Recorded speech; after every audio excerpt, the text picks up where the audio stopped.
It's a very broad term, but essentially what it is it's a solo our team event where basically you play competitive video games against somebody. I'll use Dota for instance. That's the game I play the most. And that you basically get 5 guys on a team together, and you play against another team of 5 to destroy buildings and stuff. It's like kind of weird to explain, but there's other ones like CS:GO is kind of like Call of Duty, for example, but a little more structured and competitive.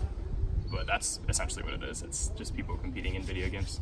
So my freshman year, I joined the Dota 2 club, which is sort of like one of the sub-clubs under eSports.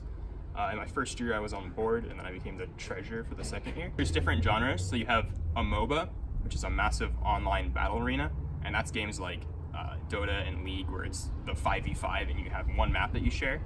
Then you have FPSs, which are first-person shooters, and that's more like Overwatch and CS:GO. And then you have, I would say, card games is the last big category, and that's like Hearthstone.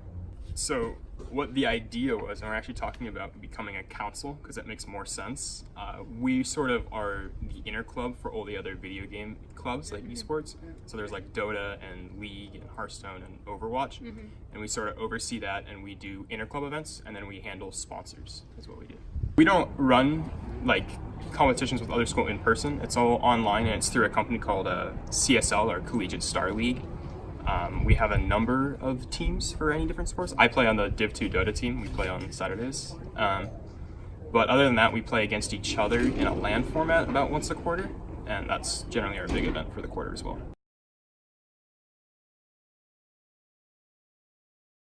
Yeah, we're working on it. It's obviously a process. We got to talk to a lot of people, and we're not sure the best way to do it and how to handle it yet, but it's definitely a possibility and will happen in the next couple of years here, I think.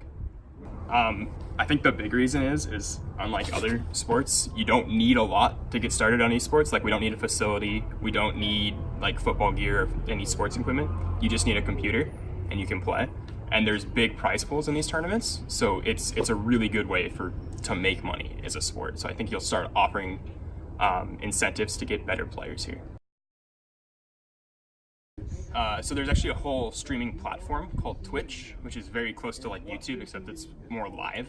I think the big tournaments will get anywhere from like 750,000 to 1 million people for each tournament. Yeah, over the last summer there was a tournament called the International. It had I think $28 million prize pool, and that was like the peak viewership for Twitch.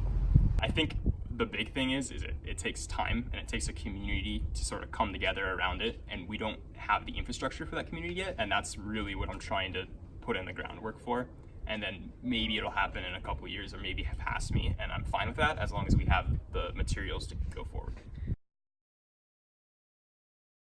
I just want to see all the clubs working together. The big problem I have right now is it's my first year and it's the second year as an esports club, and a lot of these clubs have been around for like 10 years and they don't work together super well yet, and that's sort of my goal. Is I want everyone to start working together and form more of a community rather than just a bunch of separate clubs.